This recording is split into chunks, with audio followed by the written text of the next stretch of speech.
నమస్తే, welcome to Leo news. YCP అధికారంలో ఉండగా ఇష్టారాజ్యంగా వ్యవహరించినటువంటి వల్లభనేని వంశీని ఎట్టకేలకు పోలీసులు అరెస్ట్ చేశారు. హైదరాబాద్లో ఆయన్ను అరెస్ట్ చేసిన పోలీసులు మరి ఇప్పుడు ఇంట్రాగేట్ చేస్తున్నారు. ఆ తర్వాత కోర్టులో ప్రవేశపెడతారు అని చెప్పి వార్తలు అయితే వస్తూ ఉన్నాయి. ఇక ముఖ్యంగా ఇది కక్షపూరిత అరెస్టులు అని చెప్పి వైసీపీ ప్రచారం చేస్తూనే మరోపక్క వంశీ అరెస్టుపై ఎవరూ కూడా స్పందించవద్దు అని చెప్పి జగన్మోహన్ రెడ్డి ఆదేశాలు జారీ చేశారు అంటున్నారు. మరి కార్యకర్తలకు అండగా ఉంటానన్న జగన్మోహన్ రెడ్డి మరి ఈరోజు వంశీ అరెస్టుపై స్పందించొద్దు అనడాన్ని ఎలా చూడాలి? ఇక ఈ జగన్మోహన్ రెడ్డి మనస్తత్వాన్ని వైసీపీ వాళ్ళు ఎలా అర్థం చేసుకోవాలి? ఇక ముఖ్యంగా వంశీ అరెస్టు గురించి మరిన్ని వివరాలు తెలుసుకుందాం. మనతో పాటు ఉన్నారు senior political journalist Durga Kumar గారు. నమస్కారం సార్. నమస్కారం మా గోవర్ధని, మన వీక్షకులకు కూడా. సార్, ఎట్టకేలకు వల్లభనేని వంశీ అరెస్ట్ అయ్యారు. సో వల్లభనేని వంశీ గారి చరిత్రని తీసుకుంటే ఆయన టీడీపీ పార్టీ నుంచి వచ్చి టీడీపీలో గెలిచి వైసీపీకి సపోర్ట్ చేస్తూ అప్పటి టీడీపీ కార్యకర్తల మీద ఇష్టారాజ్యంగా నోరు బారేసుకున్న పరిస్థితులు మనం చూసాము. కానీ ఆయన ఈ టీడీపీ కార్యాలయంపై దాడి కేసులో అరెస్ట్ అవుతారు అని అందరూ భావించినా కూడా చివరికి ఆయన ముందస్తు బెయిల్ తెచ్చుకున్నారు. ఇప్పుడు ఎట్టకేలకు ఆయన అరెస్ట్ చేశారు. కానీ ఈ కూటమి ప్రభుత్వం అధికారంలోకి వచ్చాక ఇంత నోరు బారేసుకున్నటువంటి వాళ్ళని అరెస్ట్ చేయట్లేదు, ఎందుకు ఇలా ఫ్రీగా వదిలేస్తున్నారు అని చెప్పి టీడీపీ క్యాడర్ కొంత నిరుత్సాహంలో ఉంది. సో ఎట్టకేలకు ఆయన అరెస్ట్ అయిన నేపథ్యంలో ఇప్పుడైతే వాళ్ళు ఆనందోత్సాహాలకు గురవుతున్నారు అని చెప్పి వార్తలు అయితే వస్తూ ఉన్నాయి. సో ఎలా చూడొచ్చు అంటారు వల్లభనేని వంశీ కెరియర్, అలాగే ఆయన బిహేవియర్ గురించి, అలాగే ఇప్పుడు కేసుల్లో చిక్కుకోవడం గురించి, కేసుల్లో చిక్కుకున్న తర్వాత నాటకీయ పరిణామాల మధ్య ఈరోజు ఆయన చేసినటువంటి పనుల గురించి ఓవరాల్గా మీరేం చెప్తారు? మీరు అన్నట్టు వల్లభనేని వంశీ తన రాజకీయ ప్రస్థానం తెలుగుదేశంతో మొదలైంది. తెలుగుదేశం టికెట్ ఇవ్వటం వల్లనే ఆయన అక్కడ ఎమ్మెల్యేగా గెలవటం జరిగింది. తెలుగుదేశం వీడి ఇవాళ వైఎస్ఆర్సీపీ తరఫున పోటీ చేసి కూడా చిత్కారానికి గురయ్యాడు. కానీ తనకి రాజకీయ భిక్ష పెట్టిన తెలుగుదేశం పట్లే ఆయన చాలా అనుచితంగా వ్యవహరించాడు. ఆంధ్రప్రదేశ్ ప్రజలు మొత్తం కూడా చీకొట్టే పరిస్థితి వచ్చింది. మరీ ముఖ్యంగా ఆయన ఎవరినన్నా ఇతరులను ఎవరినంటే వేరే మాట, కానీ స్వయాన తెలుగుదేశం వ్యవస్థాపక అధ్యక్షుడు ఎవరైతే ఆయనకి రాజకీయ భిక్ష పెట్టాడో, ఎన్టీ రామారావు గారి కుమార్తె ఎవరైతే రాజకీయ భిక్ష పెట్టాడో, చంద్రబాబు నాయుడు గారి సతీమణి, వివాదరహితమైన వ్యక్తి, కేవలం ఒక గృహిణిగా సాధారణ జీవితం గడిపే వ్యక్తిని అసెంబ్లీలో అనరాని మాటలు మాట్లాడిన వ్యక్తిగా చాలా అబాస్పాలయ్యాడు ప్రజల్లో. అది చాలా తీవ్రమైనటువంటి వ్యతిరేకత కూడా సృష్టించింది పార్టీ పట్ల కూడా. మొన్న 151 సీట్లు ఉన్న వైఎస్ఆర్సీపీ 11 సీట్లకు పడిపోవటంలో జరిగిన అనేక కారణాల్లో అది కూడా ఒకటి. అయితే తను ఇంకా వైఎస్ఆర్సీపీ ప్రభుత్వం ఉందనే భ్రమలోనే ఉన్నట్టుగా వ్యవహరిస్తున్నాడు. మొన్న మీరు చెప్పారు, ఎలక్షన్ ముందు కూడా కొన్ని పోలింగ్ బూతుల దగ్గర ఈయన దౌర్జన్యకరంగా వ్యవహరించకపోతే తెలుగుదేశం పార్టీ కార్యకర్తలు గన్నవరంలో ఆయన్ని పరుగెత్తించారు.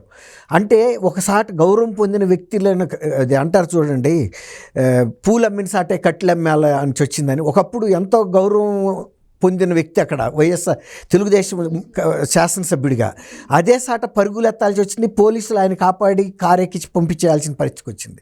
అంటే ప్రజల్లో ఎంత వ్యతిరేకత తెచ్చుకున్నాడంటే, మీరు ఇప్పుడు చెప్పారు తెలుగుదేశం పార్టీ కార్యాలయం మీద జరిగిన దాడిలో ఆయన అక్యూజ్డ్ నెంబర్ 71గా ఉన్నాడు.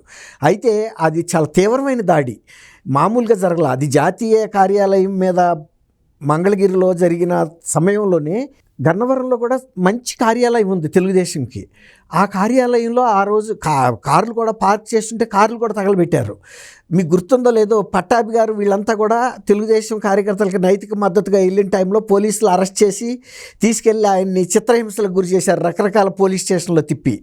అప్పుడు చాలా తీవ్రమైన దాడి జరిగింది. ఆ దాడి జరిగిన సమయంలో పోలీస్ కేసు పెడతామంటే పోలీసులు కేసు తీసుకోలేదు. అయితే అందులో కంప్యూటర్ ఆపరేటర్గా పనిచేస్తున్నటువంటి సత్యవర్ధన్ అనే వ్యక్తి ఆ రోజు గాయపడ్డాడు. అయితే ఈ కూటమి ప్రభుత్వం వచ్చిన తర్వాత మళ్ళీ ఆ బాబు కంప్లైంట్ ఇచ్చాడు. గతంలో మేము కంప్లైంట్ ఇచ్చినప్పుడు తీసుకోలేదు, ఇప్పుడు మళ్ళీ నమోదు చేయమని చేశారు. చేసిన తర్వాత అప్పటి నుంచి వంశీ అసలు అండర్ గ్రౌండ్లో ఉంటున్నాడు. కేసు రీఓపెన్ అయిన తర్వాత పోలీసులు కూడా ఇప్పుడు మీరు అన్నట్టు కార్యకర్తలు అందరికీ కూడా ఇప్పుడు కొడాలి నాని కానీ, ఇతను కానీ, పేరు నాని కానీ, తర్వాత ద్వారంపూడి చంద్రశేఖర్ రెడ్డి కానీ, రోజా కానీ, చెవిరెడ్డి భాస్కర్ రెడ్డి, వీళ్ళందరూ కూడా చాలా ఓవర్ యాక్షన్ చేశారు. తెలుగుదేశం కార్యకర్తల మీద కానీ జనసేన కార్యకర్తల పట్ల కానీ ప్రభుత్వంలో ఉన్నప్పుడు పూర్తి అధికార దుర్వినియోగం చేశారు. అసలు ద్వారంపూడి చంద్రశేఖర్ రెడ్డి కూడా వంశీతో పాటు భువనేశ్వర్ గారి మీద వ్యాఖ్యలు చేసిన వ్యక్తులే ఆయన కూడా ఒకటి. అయితే ఇప్పుడు మీరు ఇందాక నుంచి చెప్పారు అసలు ఇతను అరెస్ట్ చేయకపోవడంతో ప్రజల్లో కూడా ఒక నిరుత్సాహం వచ్చిందని. అసలు ఇప్పుడు ఈ దాడి కేసులో అరెస్ట్ చేశారు కానీ అతను తెలుగుదేశం నాయకుల కుటుంబ సభ్యుల మీద చేసిన అసభ్యమైనటువంటి ఇంకా ఆ కేసు ఇంకా దాన్ని ఎత్తుకోలేదు. ఇప్పుడు ఇతను ఏం చేశారంటే ఈ వ్యక్తి ఎవరైతే కంప్లైంట్ చేశాడో ఇవాళ కూటమి ప్రభుత్వం ఉందని కూడా మర్చిపోయి ఆ అబ్బాయిని బలవంతంగా కిడ్నాప్ చేసి అతని మీద దాడి చేసి తీసుకెళ్ళి ఎస్సీ ఎస్టీ కోర్టులో ఆ వాంగ్మూలం ఇప్పించారు. ఇది నేను పెట్టిన కేసు కాదు, దీంతో నాకు సంబంధం లేదు అని. అయితే ఇది ఎట్లా బయటకు వచ్చిందంటే అది ఇచ్చారు.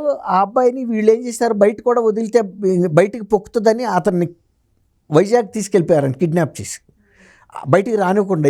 ఎప్పుడైతే వాళ్ళ కుటుంబ సభ్యులకి అతను టచ్లోకి రావటం లేదు, అతను ఆచూకీ తెలియటం లేదో వాళ్ళు పోలీసులు రిపోర్ట్ ఇచ్చారు.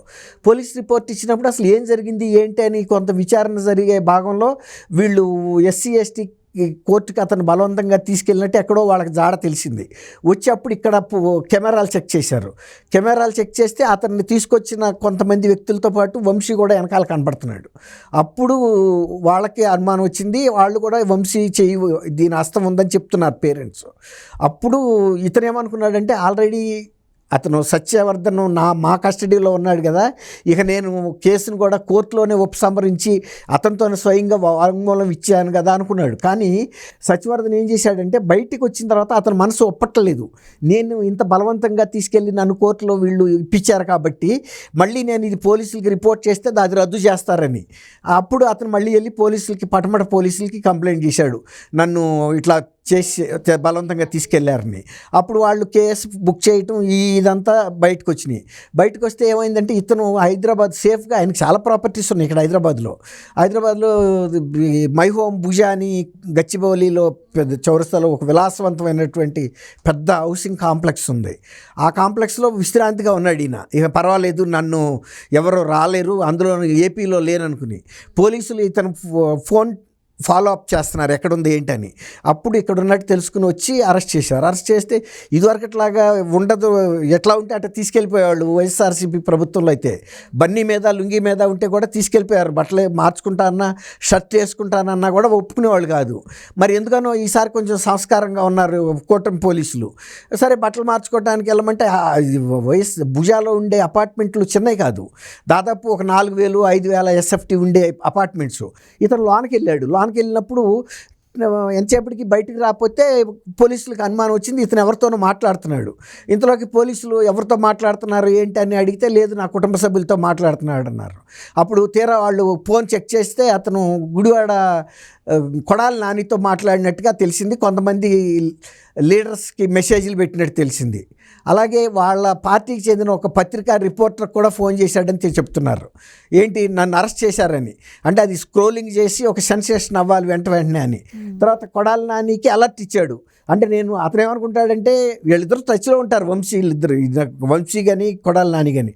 అతను ఏమనుకున్నాడంటే నేను ఎట్టాగు నన్ను అరెస్ట్ చేశారు, కనీసం కొడాలి నాని అయినా సేఫ్లో ఉండాలని ఫోన్ చేస్తే బహుశా మరి అతను అలర్ట్లో అతను వెళ్ళిపోయి ఉంటాడు. ఈ కేసు భారత న్యాయ సంహితలో ఒక 5 సెక్షన్ల కింద పెట్టారు. దాడి, కిడ్నాపు, ఎస్సీ ఎస్టీ అట్రాసిటీస్ కేసు 5 సెక్షన్ల కింద పెట్టారు. ఇప్పుడు పట్టమట పోలీసులు అరెస్ట్ చేసి తీసుకెళ్ళిన తర్వాత కృష్ణలంకలో విజయవాడలో ఇంటరాగేట్ చేస్తున్నారంటున్నారు. ఇంటరాగేట్ చేసిన తర్వాత మళ్ళీ తన్ని తీసుకెళ్ళి గవర్నమెంట్ హాస్పిటల్కి తీసుకెళ్ళి చెకప్ చేసి కస్టడీ రిపోర్ట్ ఇస్తారు మ్యాజిస్ట్రేట్ ముందు. ఇస్తే కనుక మ్యాజిస్ట్రేట్ ఐ థింక్ జ్యుడిషియల్ కస్టడీకి అయితే పంపే ఛాన్స్ ఉంది. ఎందుకంటే ఇది ఎస్సీ ఎస్టీకి సంబంధించిన సెక్షన్స్ ఉన్నాయి ఇందులో. తర్వాత అటాక్ అండ్ కిడ్నాపింగ్. సో ఇదంతా ఎలా ఉండి ఇప్పుడు వల్లభనేని వంశీ అరెస్ట్ అయితే జగన్మోహన్ రెడ్డి గారు అసలు దీనిపై ఎలాంటి మాటలో మాట్లాడకండి అని చెప్పి సందేశం పంపించడాన్ని ఎలా చూడొచ్చు అంట? అంటే జగన్మోహన్ రెడ్డి గారు ఇప్పటికే పార్టీ చాలా డోల్డ్రమ్స్లో ఉంది, అసలు పరిస్థితి ఉనికి కష్టంగా ఉంది. తర్వాత జగన్మోహన్ రెడ్డి గారిని నమ్ముకుని వల్లభనేని వంశీ భువనేశ్వర్ గారి మీద అంత మాటలు మాట్లాడాడు. కానీ ఇతను శ్రేయస్సు గురించి పార్టీని భవిష్యత్తుని పణంగా ఎందుకు పెడతాడు? ఖచ్చితంగా పెట్టడు. అందులోనూ ఎస్సీ ఎస్టీ సెక్షన్లు అక్కడ ఇన్వాల్వ్ అయ్యి ఉన్నాయి. ఇప్పుడు కనుక ఇప్పటికే అతను చాలా బదనాం అయ్యాడు. కోడికత్తి కేసు విషయంలో అతను వెళ్ళి వాంగ్మూలం ఇవ్వకుండా ముఖ్యమంత్రిగా ఉన్న టైంలో ఇతను ఎస్సీ ఎస్టీలకి వ్యతిరేకమని, తర్వాత డాక్టర్ సుధాకర్ విషయంలో అనేక మంది ఎస్సీ ఎస్టీల మీద దాడులు జరిగినాయి. తర్వాత సుబ్రహ్మణ్యం డ్రైవర్ని సొంత ఎమ్మెల్సీ మన హోమ్ డెలివరీలు ఇవ్వటం, ఇవన్నీ. దీనికి తోడు లేటెస్ట్గా ఇంకోటి ఏంటంటే సజ్జల రామకృష్ణారెడ్డి నందిగం సురేష్ విషయంలో నోరు జారి ఇతను ఒక ఎస్సీ ఎస్టీగా ఎస్సీ విద్య అభ్యర్థి కాబట్టి ఇతనికి బెయిల్ ఇవ్వటం లేదని న్యాయ వ్యవస్థని నిందించాడు. అక్కడ చనిపోయింది కూడా ఒక మహిళ, ఎస్సీ మహిళే, మరియమ్మని. హత్య కేసులో అతను ముద్దాయి అయితే దీనికి కులంని అంటగట్టి ఇప్పటికే పార్టీ పరిస్థితి అసలు అధ్వానంగా ఉంది. ఇప్పుడు కనుక వంశీని కనుక సపోర్ట్ చేస్తే ఎస్సీ ఎస్టీ బలహీన వర్గాలు, బడుగు వర్గాలు మొత్తం కూడా వ్యతిరేకం. అంటే మా వర్గాల మీద మీరు కిడ్నాప్ చేసినా, దాడులు చేసినా, వాళ్ళని తీసుకెళ్ళి వ్యతిరేకంగా వాంగ్మూలం ఇచ్చినా మీరు సపోర్ట్ చేస్తారన్న భావన ఇంకా పెరుగుతుంది. ఇప్పటికే ఎస్సీ నాయకులు ఎవరు కూడా వాళ్ళ కులం మీద జరిగిన దాడిలో సరిగ్గా ప్రభుత్వం మీద అటాక్ చేయలేకపోయారని ఎస్సీ వర్గాల్లో గుర్రుగా ఉన్నారు. ఇప్పుడు ఇది వంశీని కనుక సపోర్ట్ చేస్తే ఇంకా నష్టం జరుగుతుందనే ఉద్దేశం మీద ఆయన సహజంగా పార్టీ క్యాడర్కి ఒక లైన్ ఆఫ్ ఇది ఇచ్చుంటాడు. తప్పేం లేదు, ఎందుకంటే ఇప్పుడు తన పార్టీ ముఖ్యం. వంశీ అరెస్ట్ అయితే తను సహజంగా బై డిఫాల్ట్ అయినా బెయిల్ వస్తాయి. ఇప్పుడు దీన్ని ఖండించి కెలుక్కోవటం అనవసరం అనే ఉద్దేశం మీద ఇప్పటికే తను అన్ని విధాల కార్నర్ అయిపోయాడు. ఫ్యామిలీ మెంబర్స్ కూడా తన్ని ఎన్ని విధాల ఒక హత్యా నేరస్తుడిగా చెబుతున్నారు, తర్వాత ఆర్థిక నేరస్తుడిగా చెబుతున్నారు, కుటుంబ సభ్యులకి అన్యాయం చేసిన అంశాలు ఇవన్నీ. లేటెస్ట్గా విజయమ్మ గారు కూడా నా కొడుకు విషయంలో నా పట్ల వ్యవహరించిన తీరు నా బాధాతప్త హృదయంతో నేను కోర్టుకు వెళ్లాల్సి వచ్చిందని కూడా చెప్పింది. ఇట్లాంటి సిచ్యువేషన్లో వల్లభనేని వంశీని అరెస్ట్ని ఖండించి చేయటం అంటే పరోక్షంగా ఎస్సీ ఎస్టీల మీద దాడిని ప్రోత్సహించడమే అవుతుంది కదమ్మా. అది ఇప్పుడు గ్రహించాడు ఆయన. అందువల్ల బహుశా నేను అనుకోవటం క్యాడర్కి ఒక ఇన్స్ట్రక్షన్ ఇచ్చుంటారు పార్టీ లైన్ను, మీరెవరు సైలెంట్గా ఉండండి అని. కానీ అది వంశీకి బాధాకరమైన అంశమే కదా. ఇప్పుడు తను మీద డిపెండ్ అయ్యే కదా భువనేశ్వర్ గారిని ఇష్టానుసారంగా అసెంబ్లీలో మాట్లాడాడు. ఇవాళ మరి పార్టీ తరఫున అతనికి ఎవరు వస్తారు సానుభూతిగా? ఎవరు రారు. కాబట్టి ఎంత చేసుకున్నాడికి అంత అంటారు చూసారా. ఇప్పుడు వంశీ విషయంలో అదే జరుగుతుంది. Thank you so much. Thank you అమ్మ గోవర్ధని, మన వీక్షకులకు. Please subscribe to Leo news for more videos.